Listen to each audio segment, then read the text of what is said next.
Kazuya, an orphan, was transported to another world following a tragic accident. In that unfamiliar realm, 7 gods bestowed upon him a unique leveling system, allowing him to become incredibly powerful throughout the entire world.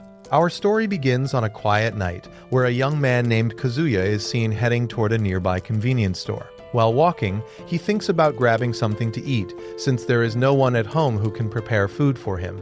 With that in mind, he decides to stop by the mini-market and buy a quick snack. However, upon arriving, he is met with an unexpected and disturbing situation.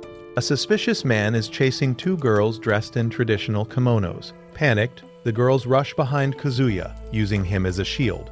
He immediately notices that the pursuer is holding a sharp weapon, which causes him to freeze for a moment as he weighs whether to escape or stand his ground.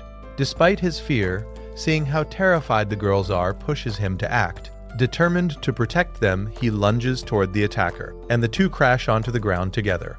The outcome, however, is tragic. Kazuya suffers a severe injury. The criminal, realizing the gravity of what he has done, panics and flees the scene, afraid that the authorities will soon arrive and capture him. As Kazuya lies there, he speaks his final thoughts, expressing relief that he was able to keep the girls safe. At the same time, he feels a sense of regret, seeing them cry over him, believing that his actions have only brought them pain. When he regains consciousness, he finds himself in an unfamiliar place, a lavish and elegant room. The surroundings confuse him, as it clearly does not resemble a hospital. While trying to understand the situation, he notices a maid cleaning nearby. The moment she sees him awake, her expression lights up with joy. She then informs him that his name is now Kane. Not long after, a woman rushes in and embraces him tightly, revealing herself as his mother. When Kazuya looks at his reflection, he is shocked to discover that he is no longer in his original body. He has become a young child, reborn into a completely different world, far removed from Japan. Afterward, Sylvia and Kane's mother begin to notice that something about him feels unusual, though they quickly dismiss it as a simple cold. Believing he just needs proper rest, they decide to leave him alone in the room. Once he is by himself, Kane starts reflecting on his situation, pointing out how everything resembles the kind of scenarios he used to read in light novels. Wanting to better understand where he is, he begins to move around the room, carefully observing his surroundings to gather as much information as possible. Soon after, curiosity pushes him to examine his own body, trying to confirm whether he has been reborn as a boy or a girl. However, right in the middle of that moment, Sylvia walks in. Misinterpreting the situation, she assumes that Kane, who appears to be no older than 3, has soiled himself. Without hesitation, she prepares to change his diaper, leaving Kane completely flustered and embarrassed by the misunderstanding.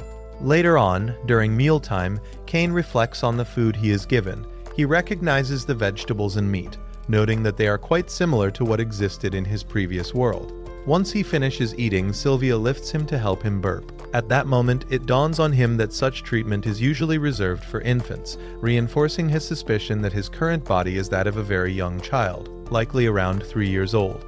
Not long after, Sylvia leaves the room, and Kane remarks that they nearly treated him entirely like a baby. Even so, he resolves to question her thoroughly the next time they meet. Sometime later, Kane organizes the information he has gathered. He explains that his new family is divided into 2 branches, both under the authority of his father, Garnham, a noble responsible for leading the kingdom's defensive army. Due to his status, Garnham is allowed to have 2 wives. One of them is Sarah, Kane's mother, who has 2 children, Kane himself and his sibling Rain. The other is Maria, who has also given birth to 2 children, Alex and Dane. From this, Kane concludes that he is the youngest among all of them and that his family holds a high position within the kingdom. He also confirms that his current physical age is only 3 years old. In the next scene, Kane is seen having a conversation with Sylvia, where she tells him about various topics, such as wars, the use of magic, and different lands that sound like something straight out of a fantasy world. Hearing all of this fills Kane with excitement, and he immediately expresses his desire to learn magic. However, Sylvia gently tells him that he cannot do that yet, explaining that he must first learn how to read and understand the alphabet. Because of this, Kane throws himself into studying the books placed in front of him. While doing so, he reflects on his situation, realizing that this new life feels far more interesting than his previous one, especially since he had no family waiting for him back then. As time passes, his parents eventually discover that Cain has already learned how to read. Rain then adds that it does not stop there, as he can also perform calculations with ease. Hearing this, both of his parents are convinced that he is a gifted child. Cain, however, feels a sense of guilt, knowing that these abilities are not natural talent, but knowledge carried over from when he was still a high school student in his past life. Wanting to avoid suspicion, he quickly explains that he was able to learn so fast thanks to Sylvia's excellent teaching. Upon hearing this, Sylvia becomes deeply touched by his words. Shortly after, she tries to take care of him by offering drinks and tending to his needs, while his mother does the same, going as far as asking if he would like breast milk, something fitting for a child of his age. This creates an awkward moment for both Cain and his father Garnham. Embarrassed, Cain immediately pulls the bottle away and insists that he is only studying because he wants to understand the country better and learn how to use magic as soon as possible. When Garnham hears this, he finds it amusing. Seizing the moment, Cain asks for permission to read books about magic and history so he can learn more about the world. His father agrees without hesitation. However, he makes it clear that Cain will not be allowed to actually use magic until after his baptism, which can only happen when he turns 5.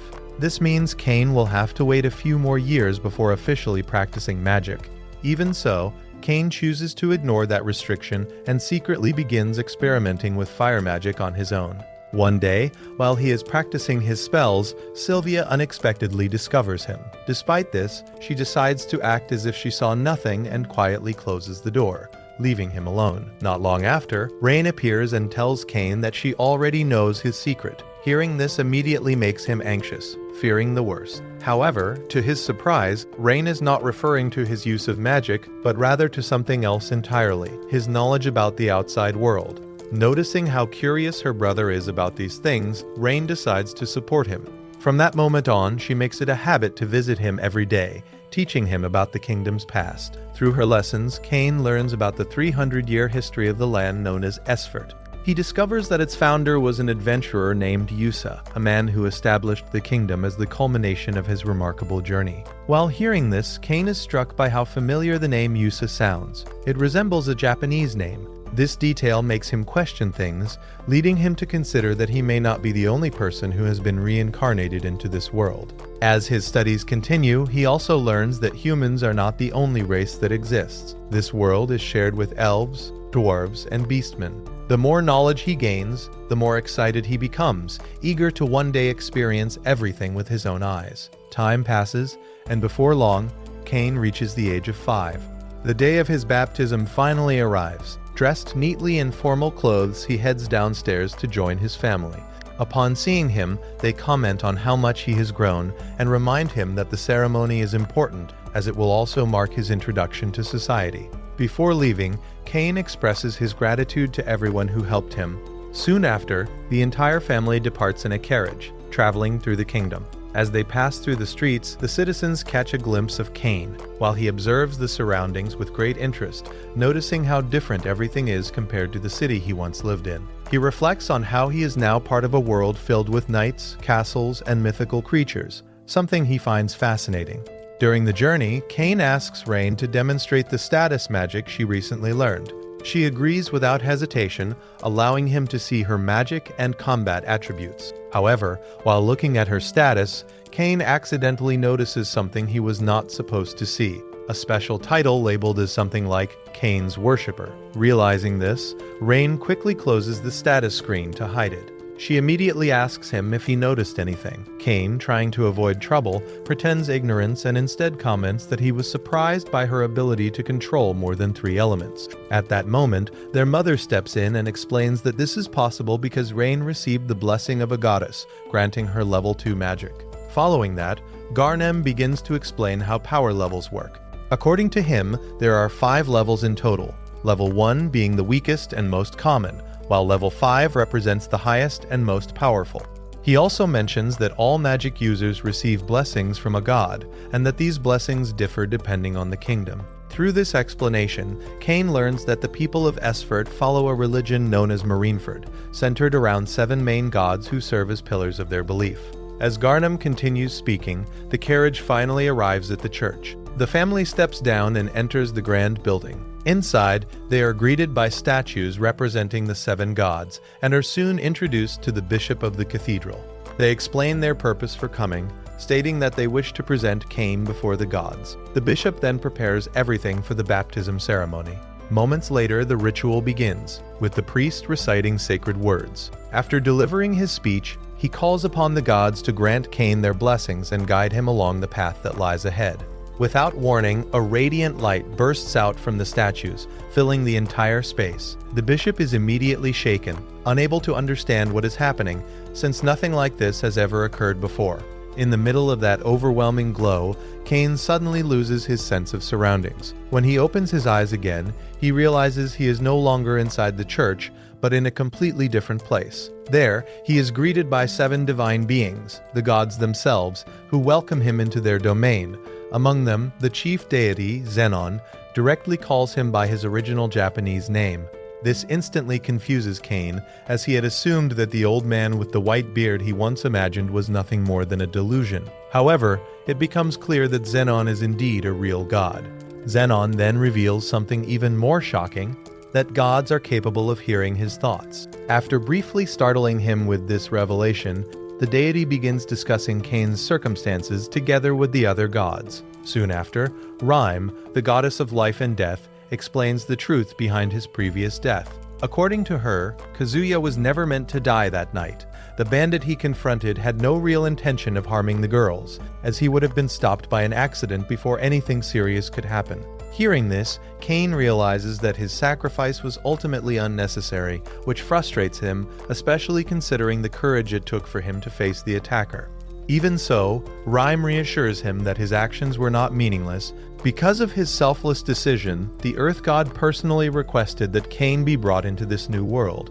Not long after, Cain learns another surprising detail. Originally, his memories were supposed to return only after he reached the age of 5, allowing him to avoid the embarrassment of going through infancy with full awareness. However, his memories resurfaced far earlier than planned, forcing him to experience that stage regardless.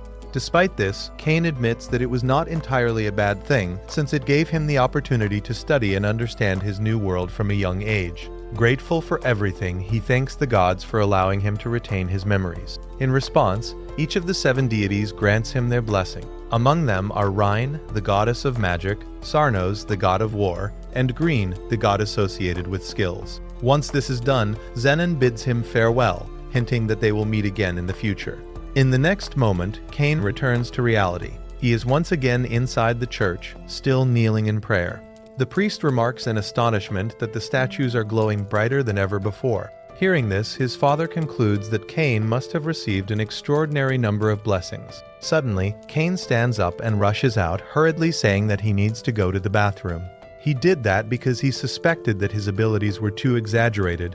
After hiding, he decides to check his stats, and in this way, he confirms his doubts. Fortunately for him, Zenon appears on part of the screen and tells Cain that he can hide his powers with a skill. He thanks him for that, since he does not want to cause a commotion.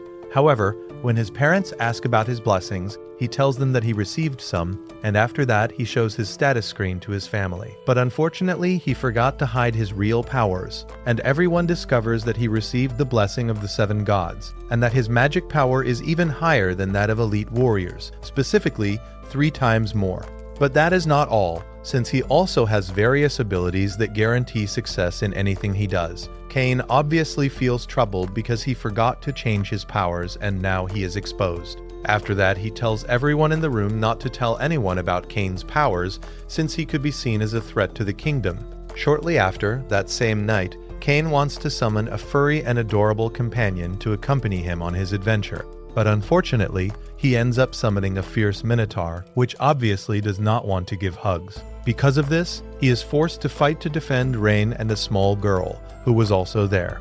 After a brief battle, Cain defeats it without taking any damage. After that, he looks at the faces of those girls and realizes that he wants to protect people using his strength. The next day, he is introduced to high society and says that he wants to be an adventurer, explore the world, and help people who need it. As mentioned before, Cain wants to become an adventurer to protect people and make them smile. In this way, everyone gets to know Garnham's son. Later, when the family is eating at the table, they start talking. We see that Garnham tells Cain that in order to become an adventurer, he needs to study more, and for that reason, he has arranged a tutor for him. When Cain hears that he will be able to learn from an expert, he feels very happy and asks if it is true. His father tells him that it is, and after confirming the news, Cain turns his head and smiles happily at Sylvia, who congratulates him. After eating, Cain goes to bed, thinking about who his tutor might be, maybe a muscular person, a witch, or someone else. While he imagines his new teachers, Sylvia calls Cain to introduce them. When Cain finds out about this, he quickly gets out of bed and leaves the textbook he was reading. Then he heads toward the window because he heard Sylvia's voice from there. After that, he sees Sylvia and his new teacher approaching calmly, unlike him, who jumps out of the window, and his teleportation sends him flying downward. At that moment, his teachers see a child falling from the sky, and of course both of them are surprised. However, they do not have time to think about it because he ends up falling on top of them, avoiding a painful fall. After that, the scene changes, and we can see that Cain is on top of them, and for some reason he stays there longer than he should, and even moves his head on the chest of the red-haired woman. Then Cain steps back and takes a breath, since due to this situation, he feels overwhelmed. Because of the size of those melons, Cain could not breathe. Right after that, the woman, who is still on the ground, offers him her chest and asks if he wants breast milk, adding that she cannot give it to him at the moment because she has not had a child yet.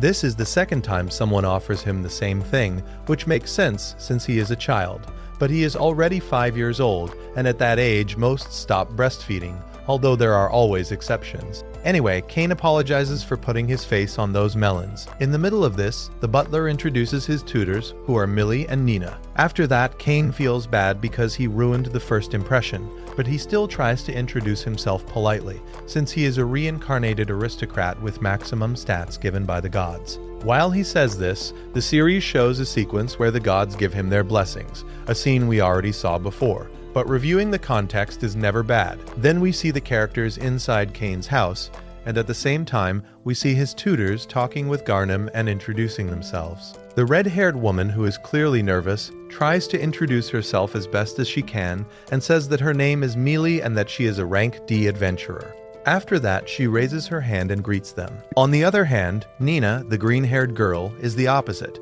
since she does not say much and introduces herself briefly and calmly. From what we can see, she is an elf and a mage. After that, Garnham tells them that they will be Cain's tutors for the next 3 years. Then the group begins training, starting with sword handling. At that moment, Cain tells them not to use formal titles so they can be closer, basically asking them to call him by his name.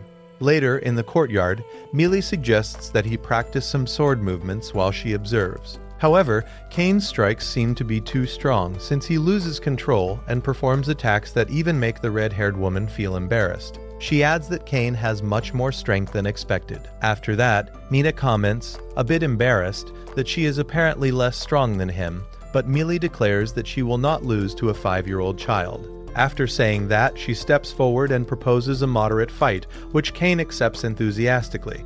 Even though he has difficulty holding back his blows, when he activates his god mode, Millie has no chance and begs him to stop.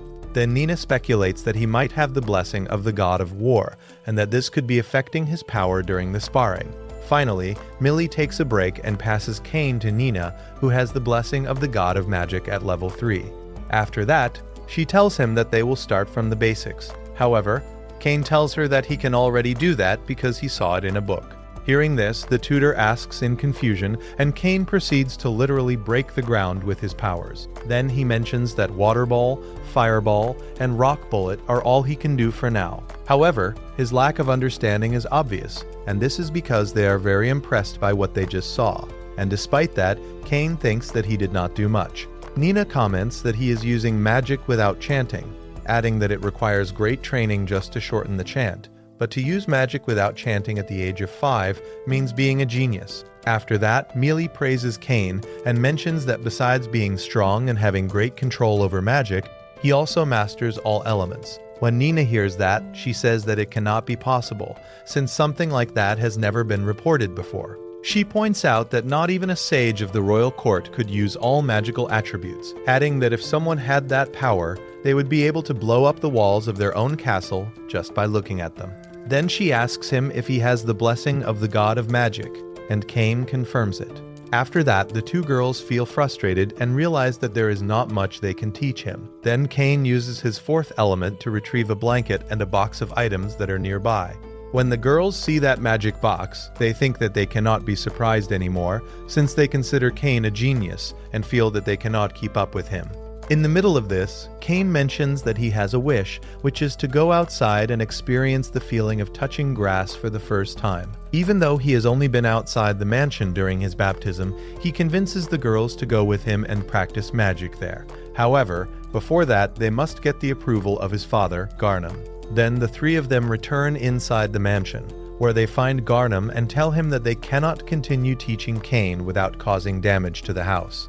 Garnham feels very proud and says that Cain is his son, and very strong. After that, Sarah comments that Mealy wants to teach him magic outside from now on. At that moment, Garnham accepts, but with the condition that Cain must return before dawn, and always be accompanied by his mentors. After that, Cain goes outside and performs an intermediate spell to blow up a large rock. Even though the explosion is not normal, Nina realizes that his magic is above the intermediate level. She adds that he might feel tired after using a high-level spell, which makes them think that there are probably limits to his strength. However, the amount of magical power Cain has is incredible, and he does not seem tired at all. Because of this, the girls think that it is hard to believe that someone could have so much power. At that moment, a killer rabbit dog appears and jumps at Cain, but he easily defeats it with an airball. After that, his teachers suggest selling the parts of the rabbit dog, but he is not interested and stores it in his item box to show it to his family. After that, we see Mealy comment that the box Cain has looks like a mystical item called a magic bag. She explains that magic bags can simulate the capacity of having a magic box. Then the three of them go out to look for more killer rabbit dogs, and Nina uses magic to detect their presence. Cain asks Nina how she did it, and she explains that she can use her wild-style detection magic to locate anything with magical power. After hearing that, Cain puts her to the test, and detects 4 rabbits at a distance of 300 meters, something that normally would not be possible. Mealy tells her companion to give up and accept what they are seeing. After easily defeating the rabbits, one of them escapes toward the forest, and Cain goes after it. But the others stop him, since the forest is full of dangerous monsters. At that moment, we learn that decades ago, the city was attacked by many monsters, and because of that, a great wall was built. To protect the city, it is necessary to be a strong adventurer capable of killing a few rabbits. Shortly after, we see that Cain has reached level 8 thanks to the extra experience that the gods gave him, but as we already know, he must keep his stats a secret to avoid being monitored by the kingdom. The next day, the three of them go to the local adventurers guild and meet Rudy, the receptionist of the place. Then we see Cain introduce himself, but they tell him that he cannot register because of his age. However, an adventurer begins to harass them, using his rank to intimidate them. Because of that, it is not surprising that the man tries to force them to drink with him. Cain, saying that he has a training session, asks them to leave him alone. As expected, that man does not take those words well, and a short but not one-sided fight breaks out. Cain faces the troublemaker, and after easily dodging all his attacks, he manages to defeat the muscular man and his group, throwing them out of the building. After that, Cain receives a warm hug from his 2 tutors. Later, the group goes out to train in the field and the forest before returning to the mansion. From then on, 3 years pass, and Cain is now 8 years old. After that, we see Sylvia visit him in his room, and he asks if he can do something to help. She tells him that it is not necessary, adding that Mealy and Nina decided to stop being his tutors. In the middle of this, Cain remembers that Mealy wanted a magic bag, so he decided to obtain monster materials to make one. Even though they told him not to do it during winter, Cain still easily defeats an ogre and an earth dragon. However, his attacks cause such a disturbance that the authorities become alarmed. Because of this, the strongest soldiers of the kingdom are sent to stop what they believe is a monster outbreak, but when they arrive, they cannot find anything. Something similar to an army of demons. After that, the court mage finds the huge explosion crater in the ground strange, and while analyzing it, he finds a handkerchief which, as we know, Cain had accidentally left behind. In this way, the court mage ends up realizing what just happened. The next day, Cain shows his ability to his tutors by defeating a group of wolves. and at that moment we learn that this is his last day with them. They are there to congratulate him on his graduation. After that, he shows them the magic bags he made for them, one made with ogre skin and the other with earth dragon scales. He explains that he tried to control the magic he used, but even so, the bags are capable of holding an entire mansion. After giving a speech thanking them for teaching him during all these years, the two girls kiss Cain on the cheek, which naturally makes him blush. In this way, his contract with his teachers ends, and both of them say goodbye, promising to see him again when he grows up. Then the series shows how 8-year-old Cain faces a giant fire dragon, which is 1,000 times bigger than him. Despite his efforts, the giant dragon is still weaker than Cain, so he uses all his strength to face it. However, Cain jumps without hesitation and drives his sword into the head of that fierce beast. The monster roars in pain and falls to the ground. Cain also falls, but the difference is that he survives while the beast does not, since it received a fatal wound to the head. After the fall, Cain stands up and hits the dragon's nose with his sword to make sure it is dead. At that moment, we see the body of that dragon and realize that it was 1,000 times bigger than Cain. After realizing what he has done, he mentions that the beast seemed very strong and wonders how much his level has increased. It seems that Cain's level has gone up, since his status window shows that he now has more than 80 million levels, which is surprising. He also obtained the title Dragon Slayer. However, he decides to keep it a secret, because he knows that if someone from the kingdom finds out, his life could be in danger. After 2 more years, when Cain turns 10, his family goes with him to the capital to live there, since every child of his noble family must have their presentation in society, and the whole family will be present at that moment. At that time, his father is very excited to take him to school, but unfortunately Cain will have to wait until he turns 12 to attend it. On the other hand, Cain's older sister Rain says that she will go to the school and promises to get first place. After that, Cain asks his father when they will arrive at the capital city, and he replies that it will take almost a week to get there, hoping that they do not encounter any monsters on the way. At that moment, Cain uses a detection spell to check if there is any danger ahead. After searching, he becomes worried when he finds a dozen monsters fighting against some soldiers. He informs his father about the situation, and when his father hears the news, he is initially surprised because he did not know that his son could use such a long-range detection spell. Then he orders the guards to move quickly to help the people. However, Cain thinks that the guards will not arrive in time, so he decides to step forward and help them by himself. His father becomes worried at the idea, since he did not believe that a 10-year-old child could defeat a dozen of monsters. Without listening to his father, Cain jumps out of the carriage and uses a magical boost, moving as fast as lightning. Naturally, his father is very worried about him. On the other hand, his sister Rain has already seen her brother's fighting abilities and wishes him the best to crush those monsters. A little later, Cain notices that the monsters have somewhat human forms, since they stand on 2 legs and those creatures are trying to throw a knight off the carriage. At that moment, Cain joins the fight and begins attacking the monsters using his air ability. Although the knights are impressed, they are also worried about the child who should not be participating in the battle. However, they do not know that this 10-year-old boy has the ability to cut the monsters into pieces with his skills. At that moment, a man near the carriage tells Cain not to use his magic, but Cain ignores him, draws his sword, and kills 2 small monsters with a single strike. Then he uses a fire attack with his sword to eliminate the giant, which dies instantly along with all the other monsters. After this, the knights ask Cain not to approach, since they are suspicious of his intentions. Seeing that, he introduces himself, saying that he comes from a noble family. When he mentions Garnham, the soldiers immediately recognize the name, so they lower their weapons and decide to listen to him. Seconds later, more soldiers arrive to help and realize that Cain has already done everything. As expected, the guards are surprised by Cain's speed and efficiency. After healing the injured, Cain suggests that they rest and enjoy some good food. However, there are some people who have already died and cannot be healed, so Cain places them in his item box, supposedly to deal with them later. Meanwhile, his father also arrives at the scene and is surprised to see the dead monsters. He also notices that the carriage belongs to the house of the Duke of Santana.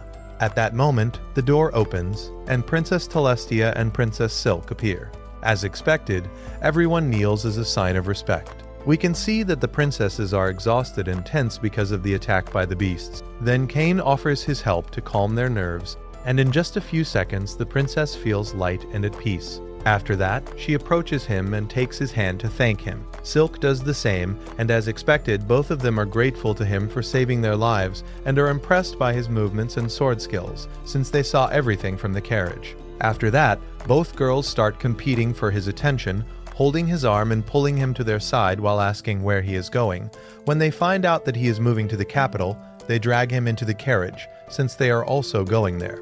His father cannot do anything against the Duke's daughters, who take his son almost by force, saying that they are still scared. Then we see Cain sitting between them.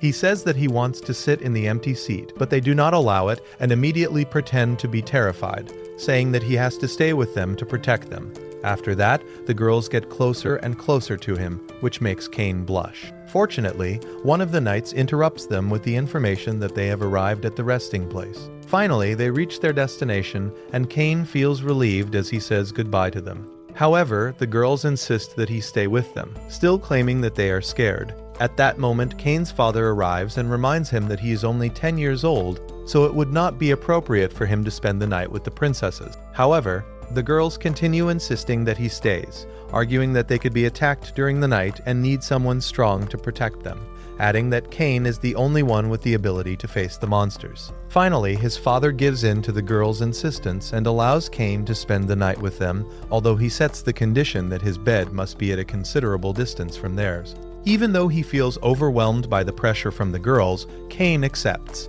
When he is about to go to sleep, he is surprised to discover that the beds are not separated as they had agreed. The princesses begin fighting over who will sleep with him, but since that would be inappropriate, they find a loophole and move their beds next to Cain's. Because of that, he is forced to sleep between them. When Cain tries to protest, the princesses pretend to be scared, saying that they want him close to protect them. The next day, Cain has terrible dark circles under his eyes, and from then on, several days pass in the same way. Cain comments that he could not sleep well because of the situation. After that, the day finally arrives when Cain and the princesses reach the royal capital. When they get out of the carriage, Princess Celestia and Princess Silk cling to Cain. At that moment, the vice captain of the royal army appears and is surprised to see that scene. When the princesses notice him, they explain that Cain is the one who saved them from the beasts. The vice captain introduces himself and says that his name is Dane. He also mentions that the knights told him that Cain defeated all the monsters and even brought back the bodies of the fallen so they could have a proper burial. Because of that, he thanks Cain on behalf of all the knights. After that, Cain takes out the bodies of the fallen knights and hands them over so they can take care of the rest. Later, we see that Cain is exhausted and worried about the fallen knights, adding that he wants to rest a bit since during the last days of the journey, the princesses did not let him sleep. However, Dane summons him to a meeting with the king and the public who are waiting for him. Reluctantly, Cain goes there, where people are surprised that he is just a child and has managed to defeat all the orcs. After arriving at the court, someone mentions Cain's achievements, including killing the beasts, saving the princesses, and bringing back the bodies of the fallen knights, which is a great deed. When the king hears this, he is impressed, because the princesses would not have survived without Cain's help. Because of these actions, the king decides to reward him with the title of Baron, 10 platinum coins, and a mission. At that moment, we can see that some people in the audience do not agree with granting a noble title to such a young child. For that reason, one of them questions whether Cain could really have killed the orcs. After thinking about it, the king asks that person if he could have done what Cain did. The man, who clearly seems like trouble in the future, says that he could not even fight a slime. When the king hears this, he confirms his point that Cain deserves the reward. After that, he asks the man who intervened to leave, and the man obeys. The king then leaves as well. After that, the monarch asks Cain if he wants the reward.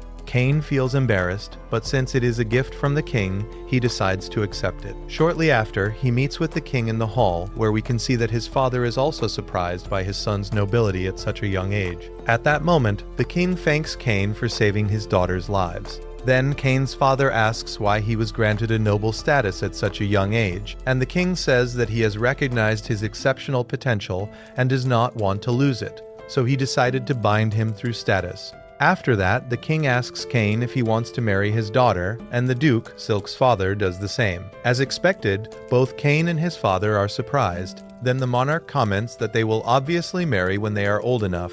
At that moment, both the Duke and the King mention that Cain arrived in the city with the two maidens clinging to him, and that they also found out that the three of them slept in the same room for several days. Because of this, no one in the kingdom would want to marry them for obvious reasons. Cain realizes the situation, but does not know what to say. However, both the king and the duke ask him aggressively if their daughters are not enough for him. Cain nervously replies that it is not about that. Due to the uncertainty of the situation, the king asks his advisor what should be done. The old man says that the best option is to observe Cain for a while to get to know him better. Then the king and the duke ask Telestia and Silk if either of them wants to marry Cain, and both of them answer yes. This is the response the kingdom expected, since they wanted to rule out anyone who did not want to. However, seeing the excitement of both girls, they realize that Cain is not an ordinary person. In the end, Cain accepts the engagement, although it is not very clear whether he will marry both of them or just one. After that, Cain meets the gods again, and they tell him to create a way to entertain the people of the world he now lives in. After that, Cain goes shopping with his sister, and because of embarrassment, he decides to leave the store. At that moment, they meet a girl with dark circles under her eyes and a cattail named Palma. Soon, they start talking until the girl's uncle appears, whose name is Tamanis. Cain then discovers that the man is a merchant who creates items and products. With this in mind, Cain meets with him in a room, and they begin to talk. He shows him a typical Japanese game, and when the merchant sees it, he says that it would be a very successful product. After that, Cain gives him a gold coin so he can create a prototype of the board game. After some time, Cain returns to that place, and Tamanis tells him that the product is already finished, and says again that it will be a great success. Cain agrees, and adds that they will also be able to create products of different values. Later, Cain's whole family attends a party held by the king. While there, he runs into the same merchant from before, who was against him, and also some children who seem to have bad intentions for some reason. After that, Cain meets with the king and shows him the board game he created. When the king sees it, he says that he will meet with him later to talk about it. Not long after, during the party, Cain talks with Silk, and then the children from earlier appear to cause trouble, since they are jealous because he spends time with her. Because of this, they challenge Cain to a magic duel. However, when they find out that Cain holds the title of Baron and that he defeated an army of orcs, they become very scared and leave. After that, Silk asks Cain to go on a date with her, and he accepts. Suddenly, Telestia appears and says that she also wants to go on a date with him. Not long after, the king enters the scene and tells Cain that they need to talk about the board game and also clarify the engagement with Telestia. During the meeting with the nobles, they play the board game that Cain created in that world. After that, he goes to the palace that the king gave him, but he finds it in poor condition, so he uses his magic to restore the place completely. Soon, Sylvia and a group of maids appear to help keep the place clean, and a new character named Colin, the butler, is also introduced. After that, Cain goes to his parents' house and meets his older brother. After talking with him for a while, he returns to his palace. Then he goes to the kitchen and teaches the cook how to make hamburgers. Later, his father and the rest of his family arrive at the palace to see it. After giving them a tour of the place, one of them comments that the house needs artwork for decoration. Cain says that he does not have any, but that he has something in another room. After saying that, he takes his father there, and he is surprised to see Cain's decoration, which is a giant red dragon, the same one he had defeated before. Since it is an extremely rare and valuable item, his father praises him, although he mentions that it is too flashy. After that, his father says that Cain should host a party so that society can see his house. After organizing everything, Cain sends out invitations and has to invite the king as well. Then he tells Sylvia and the others that the king will attend the party. When the event takes place, the people are amazed by the place, including the king, who notices that Cain has a toilet that shoots water directly, and for some reason he likes it and asks for one to be installed in his own palace. Shortly after, the merchant Corgino appears at the party without an invitation, and behaves rudely, not realizing that the king is present. In the end, the king shows up and scolds him for being foolish, and then he leaves. After all of this, Cain meets with one of his friends, and they talk about the party and how complicated it was to organize everything. At that moment, he says something, and the king overhears it and gets angry. After that, the people joke about it, and everyone laughs happily about the situation. Later, we see Cain in a palace, where he meets Vice Captain Dane.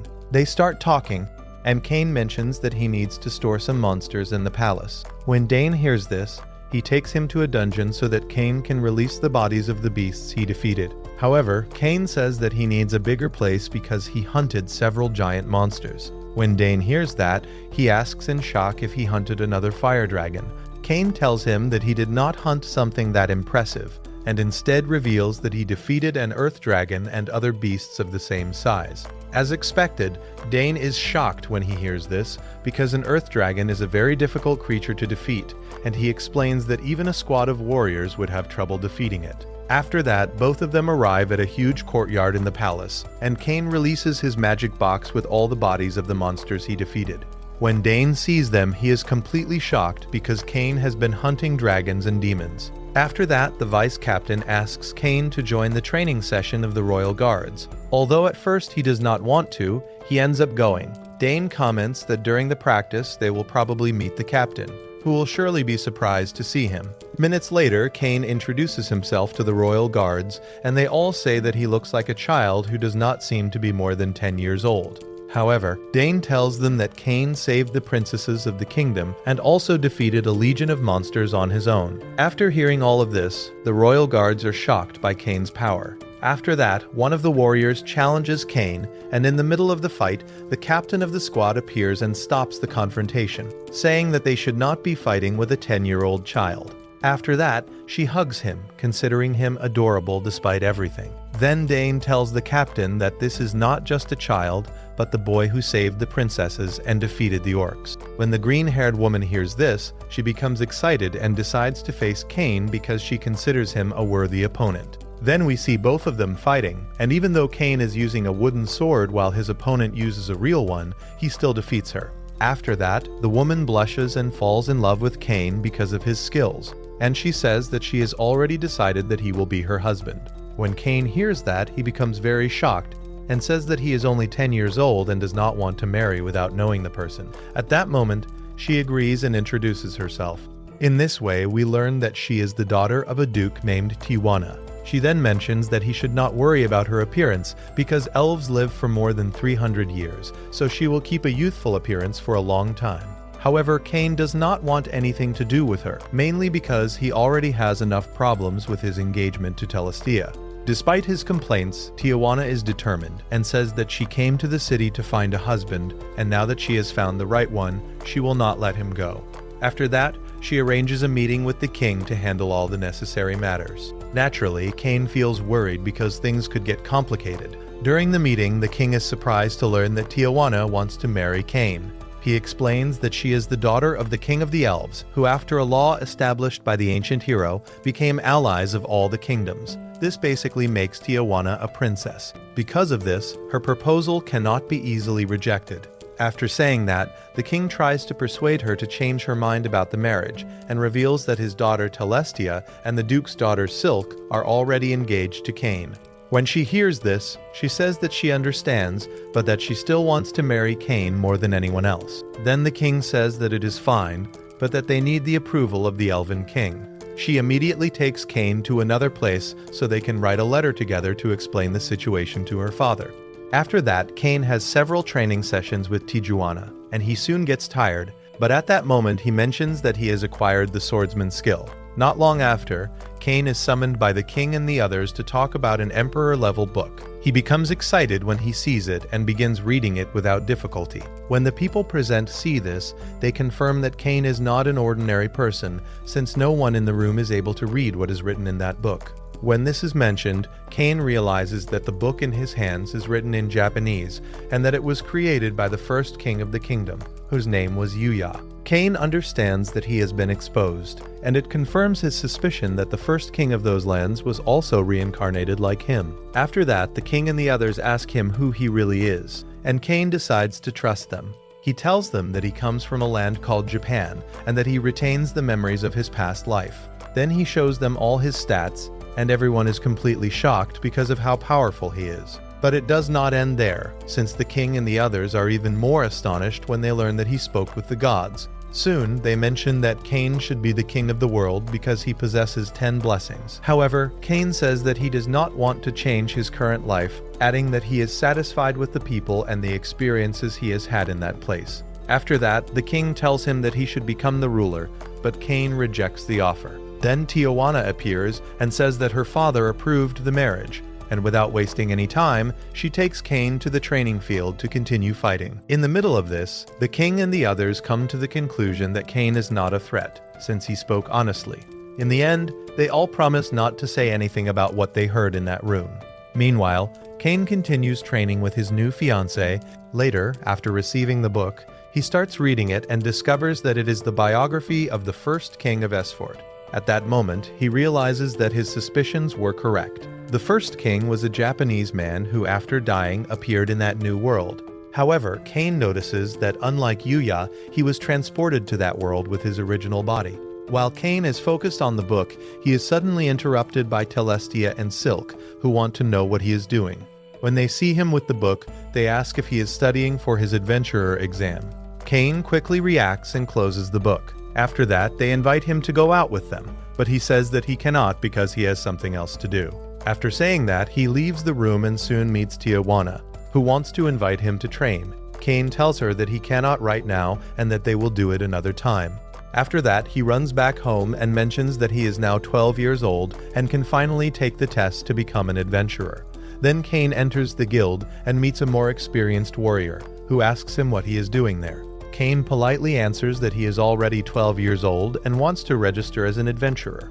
When the man hears this, he encourages him and warns him to be careful on missions, since he only has one life.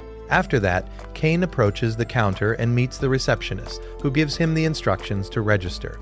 In this way, Cain places his finger on a strange machine that takes his blood, which is immediately used to create his adventurer card. Then she tells him that Cain is now a rank G adventurer, which means he is a beginner. After that, Cain remembers that his teachers were rank D and wonders if they have ranked up during that time. Then the receptionist wishes him good luck and introduces herself as Retia, and Cain does the same. They begin talking in a friendly way, but soon they are interrupted by some troublemakers who invite the receptionist to spend time with them. As expected, she refuses because she is working and not in a bar or something like that. At that moment, Cain feels like he has already experienced this situation before, and then one of the men becomes violent, leaving Cain with no choice but to step in. In the middle of the conflict, a man named Claude appears, and when the troublemakers see him, they get scared and run away. After that, Cain thinks to himself that the whole situation is very typical, but he quickly focuses his attention on Claude, who introduces himself and invites him to have a drink. They sit down and drink, and as expected, Cain is drinking fruit juice. After that, Claude praises Cain's abilities, and comments that he can tell he is very strong. Cain responds that it is because he has trained since he was very young, and that his teachers gave him many tips. After that, they continue talking, and Claude shows his golden card. When Cain sees it, he is surprised since it means that Claude is dangerous and is rank A. However, Claude says that he still has a lot to improve, and mentions the king of Esfort as an example, saying that the king is rank SSS. After that, he asks Cain if he has a team, and Cain says yes, explaining that he partners with someone who has ice power, while he has flame power, so they are known as the ice and fire duo. Suddenly, Claude's partner appears and scolds him for wasting time. She introduces herself as Lena, and when she sees Cain, she says that he is very cute and tells him that if anyone bothers him, he should let her know, and she will take care of it. After that, they say goodbye, and Cain goes to the board to look for a mission suitable for his rank. Soon, he chooses one where he has to defeat some goblins. Then he leaves the kingdom to complete his first mission, and at that moment, he meets Tijuana, who immediately joins him. Minutes later, both of them encounter the creatures and defeat them. However, since there are many of them, Cain casts a spell to boost his partner's power, and with that, she manages to defeat several.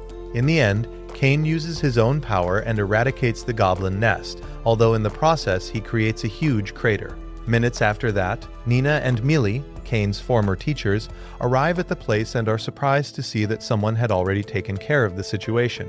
Returning to Cain, we see that he goes back to the guild to report that he completed the mission. At that moment, Retia explains that the task was meant for higher rank adventurers, and she finds it impressive that Cain was able to complete it. She is even more surprised when she learns that Cain eliminated more than 30 of those creatures. so she immediately informs the guildmaster, who calls him in. When Cain meets Cedric, the guildmaster accuses him of lying, but he quickly changes his reaction when Tijuana's brother enters the room and tells him that Cain is the boy who saved the princesses and also holds the title of Baron.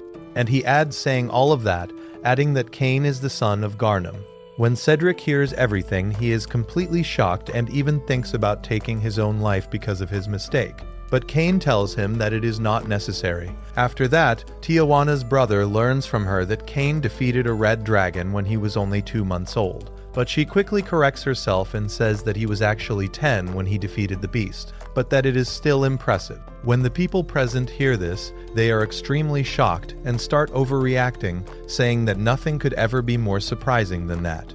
However, Cain remains humble and tells them that there is no need for that and that it would be better to just give him some chocolate milk instead. Tijuana's brother says that because Cain defeated a red dragon, he will be promoted to rank A immediately. Then he asks Cedric and Retia to handle the paperwork. Seconds later, Tijuana's brother introduces himself as Edding and asks Cain to take care of her.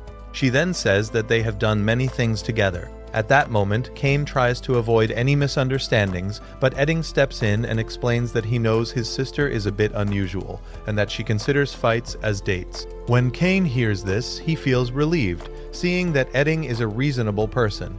At the same time, we learn that the gods are watching everything.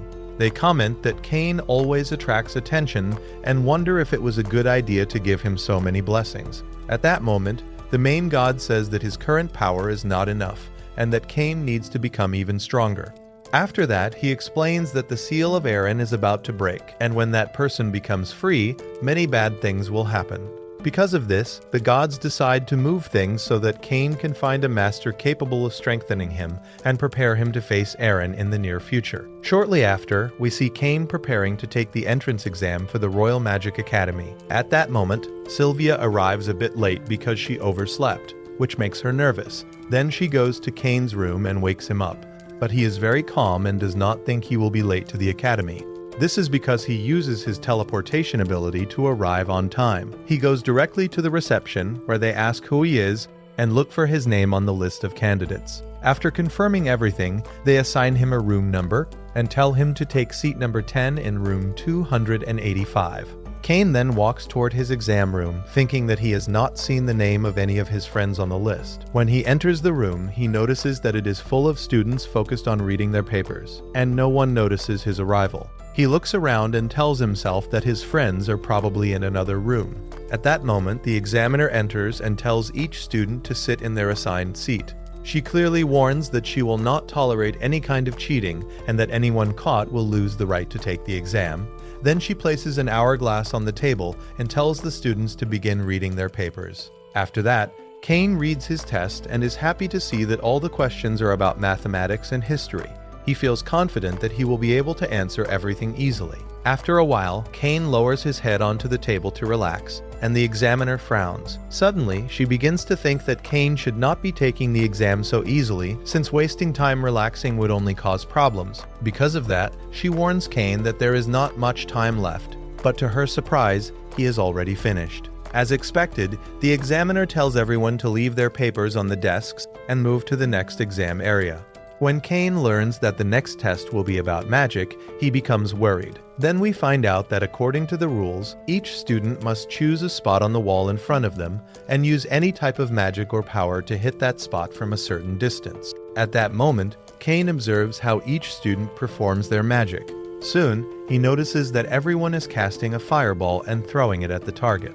Then we see that Cain is the last one to use magic, and he already has a strategy in mind. He asks his teacher for permission to use all his strength, but he is told that there are no restrictions and that he can use any level of power. After hearing this, Cain launches a blue fireball at the target. The impact is so strong that it not only destroys the target, but also breaks the wall and the trees behind it. Because of this, the fireball travels so far that the exam organizer runs to the area to make sure everyone is safe. Soon, we see that the teacher is both amazed and upset because Cain's level of magic is not that of a beginner. After that, she tells everyone to move to the fencing area, where the next test will take place. Cain apologizes for causing so many problems. Then the examiner announces that the students will fight against a high-rank adventurer and introduces Claude. At that moment, everyone looks at the warrior, and we can see that Cain feels calm, while Claude is surprised to see him participating in the test, since he has already witnessed Cain's extraordinary abilities. Even so, Cain humbly accepts the compliments and shares his desire to join the academy like any other boy his age. The examiner notices Claude's interest in fighting Cain and gives him permission. As soon as the fight begins, they attack each other at a speed that the other students can barely follow. Soon we see that Claude thinks he cannot afford to lose to Cain, so he uses a burst of energy to attack with more strength. Not only the students, but also the examiner are surprised to see them fighting like experts. Because of this, the examiner soon stops the fight and tells Cain that the results will be announced soon. After that, Cain returns home, and when he opens the door, he finds Sylvia waiting for him anxiously. Cain tells her how his exam went and hopes to be accepted into the academy. Sylvia says that she trusts his abilities and wishes him the best. Suddenly, Cain feels that his stomach must be hungry after such a challenging exam, and while others laugh at his innocence, Sylvia runs to the kitchen to prepare food. The next day, Cain meets the king, who seems angry and is holding a paper. Soon, we realize that it contains news about the exam. The report from the academy shows that by using such great power, Cain caused many problems. It is revealed that he broke a wall and destroyed the nearby area, which could have endangered many people. When Cain hears this, he apologizes for his mistake and says that he used his powers after receiving permission from the examiner. Later, the king wants to know why his daughters Silk and Telestia could not find Cain in the exam hall. Suddenly, the king realizes that Cain made another mistake that day by entering the exam rooms meant for commoners. He explains that the south entrance is for common people, while the north entrance is for nobles. After that, Duke Eric says that he has another story to share with the king. He reveals that the academy's director visited him to report that a commoner boy destroyed the exam center and achieved the highest score in all the tests. After hearing this, Duke Eric laughs so loudly that he confuses the director. At that moment, the Duke admits that he already knows Cain must have been responsible for all of that, and says that it will be funny to see the reaction of the king's prime minister when he receives the repair bill. Cain apologizes to both of them, while the king warns him to try to keep his powers hidden. Then the king tells Cain to leave and reminds him that the announcement of the results is today, so he must arrive at the academy on time. When Cain arrives, he looks for his name to find out if he passed the exam. After a while, he meets Silk, who goes to him and shares the good news that he is at the top of the list. She also reveals that she and Telestia placed third and second respectively. Then she comments that she found it funny that Cain made a mistake and took the exam in the wrong place. After that, she tells him that she will be waiting for him at the entrance ceremony and tells him to go, or else he will be punished. When Cain hears this, he blushes because he interprets it as flirting. Then we see that Cain decides to attend the ceremony. At the entrance, he meets Rain and soon realizes that she is guiding the students along the path they must follow. Suddenly, she turns her head, sees Cain, and full of excitement, hugs him and tells him that she is very proud of him for being the top student. Then Rain wishes him good luck with his speech at the ceremony. As expected, Cain becomes nervous when she mentions that every top student in the entrance exam must give a speech, and he is that student. Shortly after, Cain returns home to get dressed, not knowing that Sylvia is waiting anxiously to hear about the results. When he arrives, Sylvia becomes very excited as he shares the good news that he got the highest scores in everything. She becomes happy and immediately runs to the kitchen to prepare food to celebrate. Later, we see Cain arrive at the ceremony wearing a beautiful jacket. When he enters, he sees his parents already seated, waving at him from the lobby. Soon, he meets Sylvia and Telestia, who tell him that he looks very good in his uniform. Cain says the same to them, and then he sits between Silk and Telestia, while the students behind them whisper among themselves, trying to guess who the boy sitting with the king's daughters is. After a few minutes, the ceremony finally begins. A teacher steps onto the stage and announces that Cain is the top student in the exam, so he must give a speech. At that moment, Cain stands in front of the students and explains that at first he did not know where to take the exam. But later he learned that there were separate entrances for commoners and nobles. However, he says that he does not believe in dividing people and that he is excited to make friends regardless of their origin. After finishing his speech, two students mention that the king wants to speak with the students. At that moment, the king grabs Cain's hand and warns the teachers that they must keep an eye on him because he might be difficult to handle. As expected, Cain feels embarrassed and thinks that the king is trying to control him. Cain shares his thoughts with Silk and Telestia, and shortly after, at the academy, we see that the teachers want to make sure that all students choose their subjects wisely. At that moment, it is clear that the subject of adventure naturally attracts Cain, while Sylvia insists that he should choose the subject of nobility. However, in the end, Cain discovers that he can study more than one subject, so he chooses several. After leaving the room, Cain sees an old friend standing in the hallway. It is Palma, who is surrounded by some noble boys who are bothering her. At that moment, Cain appears and asks the boys to leave her alone. However, they ignore him and become even more stubborn, threatening to harm Palma and her family if he tries to stop them. Hearing this, Silk and Telestia step in and give them a lesson about morals and ethics. In the end, the boys apologize to Palma, afraid of getting into trouble with the royal family. After the discussion, Palma talks with Cain and expresses her happiness at being in the same class as him. Seeing how close Cain is to Palma, Silk and Telestia want him to kneel while they talk with the new girl. Meanwhile, Cain notices that they are planning something among themselves, so he sighs. Suddenly, he hears a strange voice coming from nowhere and cannot identify where it is coming from. Then the male voice tells him to stand up, saying that his knees must be tired. After that, Cain walks toward the library as the voice instructed him. When he opens the door, he sees that someone else is inside. Suddenly, that person disappears instantly, and Cain finds himself in a different room. Soon, we see a man sitting with his back turned, so Cain cannot recognize him. However, he notices that the man is preparing coffee. At that moment, the person turns around and calls Cain by his Japanese name, making it clear that he is not an ordinary person. After that, the mysterious man asks how much sugar he wants in his coffee, and whether he wants milk. However, Cain ignores the question and asks him in a disturbed tone who he is. In a scene change, we see the strange man sitting on a sofa. He then tells Cain to calm down. After that, he says that the god Zenon and the other deities spoke to Cain. He adds that Cain is a reincarnated person and reveals that he is one as well. He introduces himself as Yuya Esfort, although his Japanese surname is Iritsaga.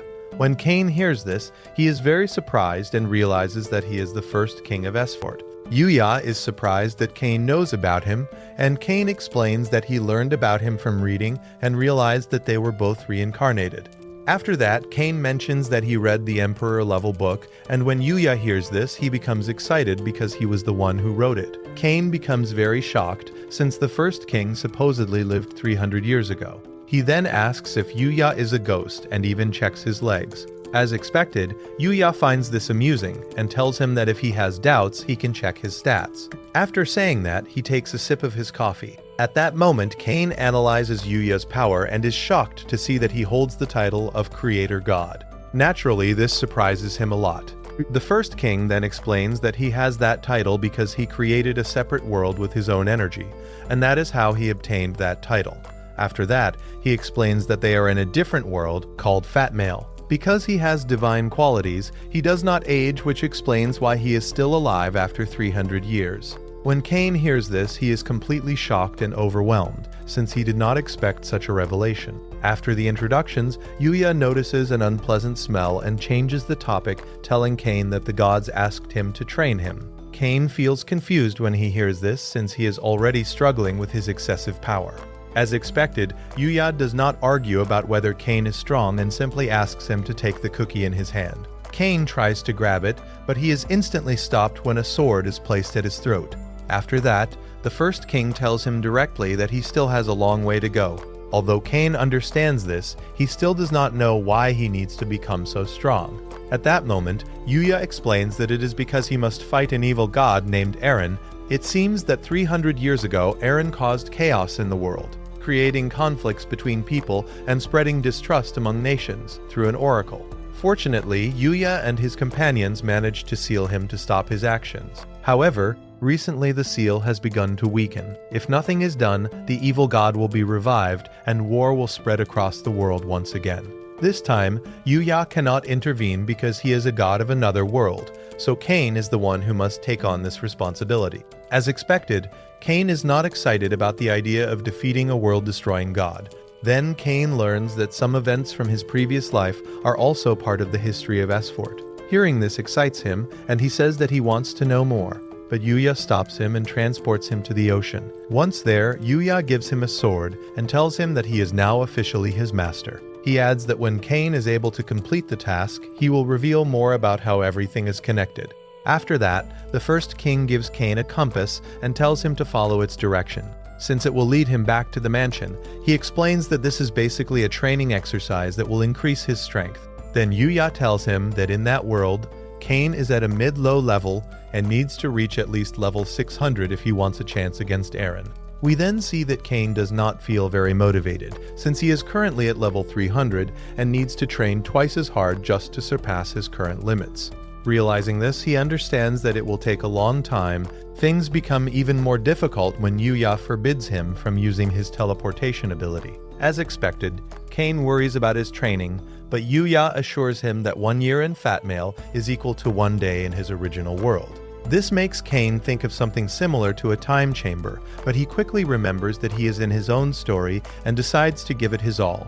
Then, as Cain ventures into the forest, he manages to defeat a giant snake and several other creatures. What is impressive is that in the human world, only 5 minutes have passed. After that, the scene changes, and we see Sylvia running toward the door, full of hope that Cain has returned. However, instead, she finds Princess Telestia with her guards. After that, the maids notice that Sylvia has a worried expression on her face. Sylvia apologizes and explains that she thought her master had returned. When the girls hear that, they say that they expected Cain to be at home, but Sylvia informs them that he has not been seen since the previous day. Right after that, Sylvia begins to panic, speculating that he might have gotten involved in some kind of incident.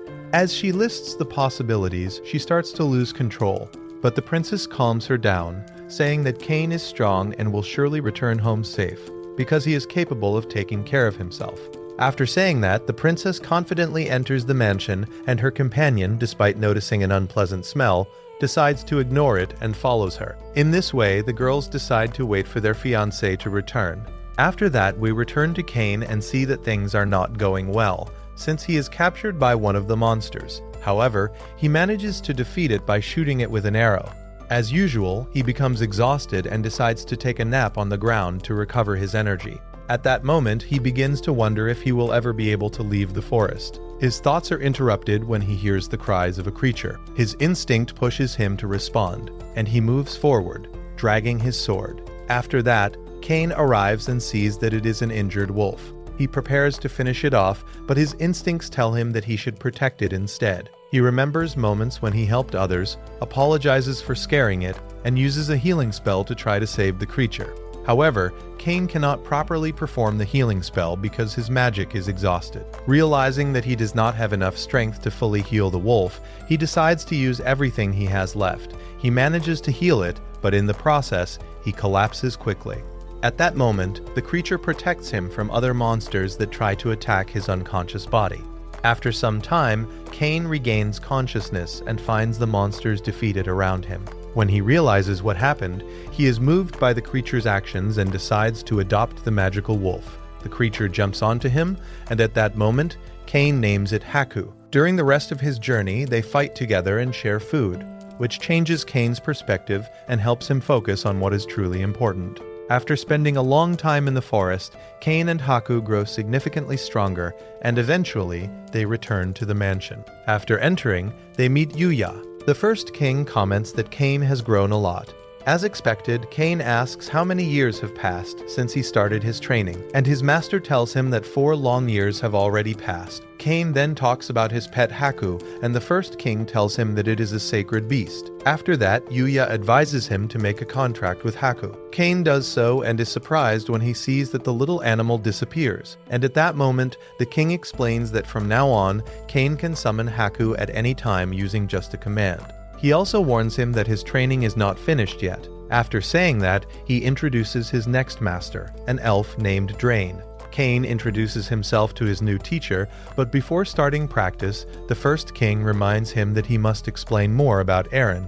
Yuya then reveals that Eren used to be the god of entertainment in Xenon's world, which explains why there are no games or forms of entertainment in Cain's world. It seems that while Eren was still a god, he created a deadly game that caused the death of many people. Because of this, he was banished from the realm of the gods. If Eren returns, the game will begin again, and everyone will be in constant danger. Naturally, Cain becomes worried and asks his master for a solution to stop Eren, but his master simply tells him to become stronger in order to protect those he cares about. After that, Yuya reveals his connection with Eren and confesses that he was not able to protect his friend when they fought against the evil god. That friend turned out to be Cain's parents in his previous life, when he was still Japanese. When Cain hears this, he feels a deep pain in his chest. It seems that they were summoned to Zenon's world, and shortly after they had to face the evil god who turned out to be Eren. During the final battle, Cain's mother lost her life while trying to protect one of her companions. This enraged his father, who attacked the evil god with a powerful strike, creating an opening in the enemy's defense. This allowed Yuya to seal Eren. However, Cain's father also lost his life in the process. After this explanation, Cain continues thinking about Eren. At that moment, the elf says that Yuya is stronger than him, but what really matters is that Eren is even stronger than Yuya. Because of this, Cain must train hard to surpass him. In the end, Cain makes up his mind and begins training with his elf master. His master immediately starts attacking him, easily blocking his strikes and hitting Cain hard, leaving him unconscious. He then carries him like a sack of potatoes. After a short while, Cain regains consciousness and feels relieved when he sees Haku. After that, he leaves the room and goes downstairs, where he soon meets the owners of the house. In this way, he meets Ruri, Drain's wife, who gives him a warm welcome. After introducing herself, Cain notices the presence of a baby dragon and quickly moves to touch it. Then he expresses his intention to befriend the dragon. However, Haku becomes a bit jealous and interrupts the moment. During this, the wolf growls at the baby dragon while Cain tries to calm the situation. At that moment, Ruri steps in and stops the conflict, threatening not to give them food if they continue. After that, Cain goes to the table, excited to see what kind of food he will be served. However, when he takes the first bite, he begins to cry. When Drain sees this, he thinks that Cain is disrespecting his food and decides to teach him a lesson, preparing to punish Cain. However, before the elf can do anything, Cain quickly says that the food is delicious. After hearing this, Drain decides not to punish him and says that later they will give him some chocolate milk. On the other hand, Ruri feels happy to know that Cain enjoyed the food and promises to cook more since he will be living with them while he trains. In a scene change, we return to Cain's house, where Silk and Telestia are kneading dough. While doing that, one of them expresses concern about Cain, and the other comforts her, saying that they will find him soon. At that moment, Sylvia scolds them for stopping, and they comment that learning to cook is difficult and that they must work hard if they want to cook for Cain.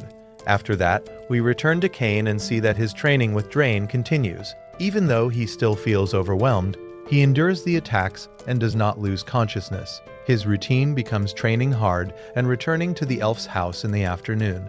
As expected, he always comes back exhausted and injured. This continues for a year, and naturally, all his effort begins to show results. One day, Cain faces his master while wielding a sword. At that moment, he thinks about his deceased parents, which pushes him to surpass his limits. Finally, he delivers a powerful strike that breaks his sword and sends his master flying. At that moment, his master acknowledges his defeat and tells Cain that he has completed his training. Cain thanks him and runs to visit his parents' graves. He is not alone there, since Yuya is also present to show respect to his fallen companions. At that moment, the first king tells Cain that his parents were always worried about him and that they constantly searched for a way to return to their world to take care of him. When Cain hears this, he falls to his knees and thanks his parents for thinking of him. He also expresses his gratitude to Yuya for taking care of them.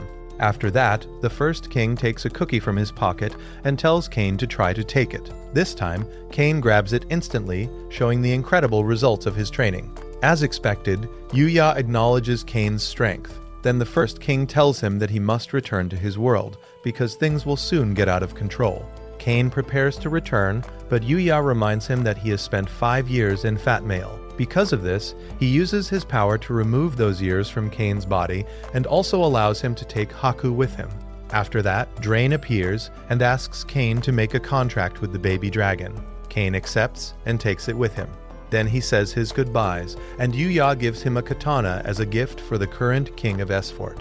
After that, Cain returns and opens the door of his house. When he sees that everyone is worried about him, he apologizes. As expected, the girls are very happy to see him and take the opportunity to give him some cookies that they made while waiting for him. It is worth noting that while in that world several years passed 5 years, in Cain's world only 5 days had passed. After that, Cain eats the sweets and cries with happiness while thanking his friends. At that moment, he suddenly notices a bad smell coming from the Duke, since we remember that he got dirty out of shock when he heard Cain's story. However, Cain decides to ignore it and focuses on the situation. Because of this, he prepares to carry out his guild mission. After that, Cain runs to the guild, and when he arrives, he meets Tijuana's brother. He asks about his situation, and the man first says that his sister was worried about him, which made them think that he might have disappeared for 5 days for some strange reason. As expected, Cain confirms that. Then the man tells him that he needs to complete the mission assigned to him and explains that he has little time to do it. Naturally, Cain becomes nervous and asks what kind of task he must complete. Tijuana's brother tells him that he needs to eliminate a group of bandits, adding that those men are in the town of Gracia, near the capital of the city where he currently is. After hearing all of this, Cain sets out to eliminate the bandits. He uses his teleportation ability and quickly arrives at his destination. To explore the area, he begins flying around to observe, and at that moment he discovers that the bandits are attacking 2 girls. Without hesitation, he decides to defend them. At that moment, he realizes that the girls are his former teachers, who were escorting a shipment. After briefly talking with them, Cain confronts the bandits, who are easily defeated by him. In other words, he overwhelms them without any effort. Then his former teachers thank him and realize how strong he has become. They are so surprised that they exaggerate their reactions, but as expected, Cain remains humble and tells them that there is no need for that. Instead, he asks them to prepare some chocolate milk for him and read him a story later, which they agree to do. After that, Cain reveals that he is now rank A, and they are once again amazed, since he is only 12 years old and has advanced so quickly. At that moment, a man with glasses, the owner of the shipment they were protecting, appears and says that this explains why Cain is so powerful. After that, Cain escorts them to the nearest city and once again mentions that he is rank A, while also asking for another chocolate milk. In a scene change, we see Cain carrying the bandits in a cage, and people comment that those men are very dangerous. After a few minutes, he arrives at the house of the man with glasses, and while there, Cain discovers that this man is related to his friend Palma. Because of that, he decides to take a break and talk with them. In this way, the people present begin to talk a bit for a while, and Nina and Mealy discover that Cain is a baron, which makes them think that they should treat him as a noble. However, Cain tells them that it is not necessary, since they are his teachers and have known him since he was in diapers. Even so, Nina mentions that Cain has become a very good match, and the red-haired woman says that he has grown a lot. After saying that, she hugs him. As expected, Cain, who mentally is around 29 years old, moves her away and tells them that they will always be his teachers and that he will treat them as such. After saying that, he steps back and tells them that he needs to take the criminals to the guild. When he arrives, he fills out the form and shows the evidence to confirm that he completed the mission. The receptionist is surprised that he managed to do it in just a few hours, and tells him that he will not be expelled. After that, Cain notices that his friends are being bothered by a bald man in his group. As usual, Cain steps in and tells them to calm down or face the consequences. Although they do not fully understand his words, they recognize Cain and become scared, so they run away. Later, Cain meets his friend Claude and his partner. At that moment, Claude mentions that Millie is like a younger sister to him, and says that everything feels like an incredible coincidence. After that, they decide to sit down, have some drinks, and talk for a while. As expected, Cain chooses orange juice, since even though he has the mind of a 29-year-old, he cannot drink alcohol in that world. After that, they talk about Cain's achievements, and because of this, Claude and his partner discover that he is a noble, which surprises them. They apologize for speaking to him so casually, but Cain tells them not to worry and to treat him as they always have. However, his former teachers also mention the magic bags he gave them, and Claude's partner, slightly affected by alcohol, asks Cain to give her one as well. Cain ends up agreeing, and she happily leans on him, but Claude quickly stops her. The conversation continues, but Cain becomes nervous when he remembers that he has classes the next day, so he says goodbye and leaves. At that moment, Retia appears and mentions that one of the teachers at Cain's school is sick and cannot teach, so they need a temporary replacement.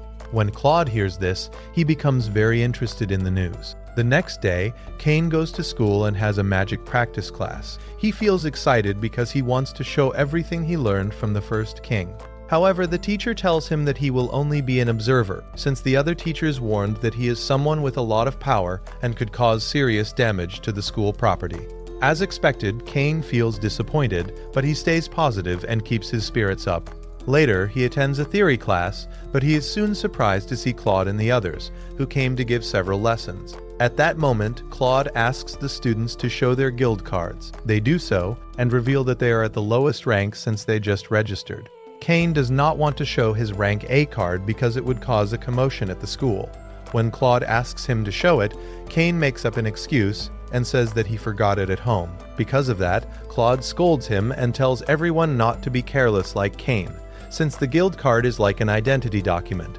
As expected, the students begin to look at Cain, and he feels embarrassed. At the same time, Claude does not realize what he caused, and thinks that Cain is being left out, so he decides to help him.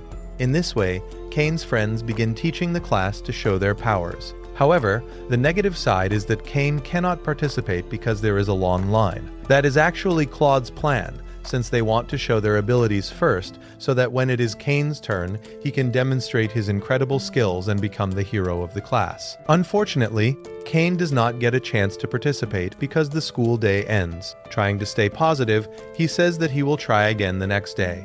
However, one of the staff members says that there will be no more temporary teachers because there is no budget, since the damage Cain caused during the entrance exam was very expensive. Because of this, Cain ends up feeling embarrassed in front of his classmates. That night, Cain is very upset about what happened and also with Claude for putting him in that situation. Because of that, he goes to the forest and defeats every creature he encounters to release his frustration. This creates several craters and makes the ground shake, which alarms the kingdom's army, who go out to see what is happening. In this way, Cain's father and the head of the royal guard realize once again that it is him. However, the real danger is about to appear, since Aaron manages to weaken the seal that keeps him imprisoned and prepares to break free and cause chaos. In this way, we see a goblin walking normally through the area. While thinking about his goblin wife and child, he picks up a rock, admiring it. Suddenly, Aaron awakens and, with his dark power, kills the goblin. After that, he transforms into a dragon and says that the seal has weakened. He curses the gods who imprisoned him.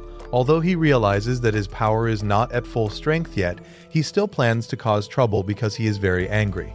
In another scene, Cain is at school, and his teacher says that today they will have a special class where they will summon monsters to become their allies. When Cain hears this, he prepares to do it on his own, since he is already used to it. However, this time the teacher tells him that he does not need to leave, because today they will have an advanced class and he will be able to participate. When Cain hears this, he gets very excited and starts smiling, since he will be able to show his abilities despite being in a child's body. After that, the teacher introduces the instructor for the day, a man named Grand, who is an expert working in the royal court. After the introductions, he explains that there are different types of summoning. One type is when a person summons a monster and forms a contract based on the bond with the mystical beast. The other type is when the mage summons a being and forms a contract directly with it. When Cain hears this, he becomes very excited and says that he has already done that before. The expert acknowledges it but still tells him that he must perform the summoning again. After that, Grand gives the students a scroll with magic creatures. He also tells them not to worry because if they summon a creature and fail to form a contract, it will simply disappear. Then it becomes Cain's turn. He feels worried that something dangerous might appear, like what happened before, but the instructor tells him not to be afraid. If the creature is too dangerous, it will return to where it came from, so he can use his full power without concern. Even though Cain knows he is very powerful and has been trained by a great master, he still decides to use all of his strength. As a result, he shocks the instructor. Soon after, Cain ends up summoning a horned being who calls himself the King of Darkness. Realizing that using all his power was not a good idea, Cain quickly creates a flash of light to protect the students and teachers, then looks directly at the demon. The creature is surprised that a mere human was able to summon him, so he uses his abilities to check Cain's power. When he realizes that Cain is blessed by the gods, he approaches him. which alarms Cain. However, the horned being suddenly kneels before him and introduces himself as Sed. He declares that he will form a contract with Cain, and that through him, Cain could command the entire demon clan. He even says that Cain could destroy a nation if he wished. Cain rejects this, saying that he does not want the power of demons and has no intention of destroying any nation. When Sed hears this, he accepts his decision but tells him that if he ever needs him, he can call and he will come to eliminate anything in his path. After that, Sed returns to where he came from. Afterward, Cain stops using his powers, allowing his classmates to open their eyes again. They realize that the demon is gone, although they do not know that it was the King of Darkness. However, the expert instructor understands what happened and decides to ignore it so that the students do not panic, and he says that the class is over for now. Because of this, Cain thinks he managed to hide what happened, but unfortunately the instructor reports everything to the king and the duke. Because of that, they summon Cain for a meeting. Once there, Cain is scolded and told to think carefully and have self-control. Then they ask him to show his stats. When he does, everyone is shocked when they see that he has the title of demigod. At that moment, the expert instructor kneels before Cain, but since Cain is humble, he simply tells him to calm down and forgives him. At the same time, the king mentions that with Cain's abilities he could easily destroy the city. To prevent that from happening, the king assigns him a territory to protect. Because of this, instead of being punished, Cain becomes the lord of a region. However, when he returns home, he learns that there have been attacks from terrifying monsters near the city, and the citizens are fleeing for safety. As expected, Cain does not stay idle. After drinking some chocolate milk, he puts on his armor and heads toward his next mission. With that in mind, he travels to the conflict zone and enters the local guild. There he meets a girl with animal ears who reacts with surprise, but when Cain shows that he is rank A, she becomes even more shocked. Soon after, someone Cain knows appears and apologizes for her, explaining that she is new and not used to seeing someone like him. Cain says it is fine but asks for cinnamon rolls with milk as an apology when he returns. After finishing the procedures, he prepares to leave, but he runs into his former teachers. Since he does not have much time, he quickly greets them and heads to the forest, where more monsters have been reported. Once there, he summons his mystical wolves to help him investigate. Not only that, he also summons Sed, who brings his butler with him. As expected, the butler is amazed by Cain's abilities. After that, they begin exploring the area. Suddenly, several high-level beasts appear, but Cain and his summoned allies defeat them instantly. Seeing this, the butler says that it is definitely better to have Cain as an ally. Returning to Cain, we see that he goes back to his base, where his allies are surprised by the number of high-level monsters he defeated. However, there is no time to react because Cain tells them that something in the center of the forest is creating those creatures, and they must be careful, since the deeper they go, the stronger the monsters become. At the same time, in the forest, Sed realizes that a group of demons is approaching the kingdom to cause trouble, so he teleports to where Cain is and informs him. Cain then tells his companions to notify the guild so they can prepare to defend the area. He also explains that Sed is his ally and will help him stop whoever is behind all of this. After organizing the defense, Cain leaves his house with the King of Darkness and heads to the forest where he defeats several red dragons. With the path cleared, Cain, Sed, and Dalmatia prepare to face Eren, who is waiting for them inside his cave, ready to eliminate all the followers of the gods who sealed him in the past.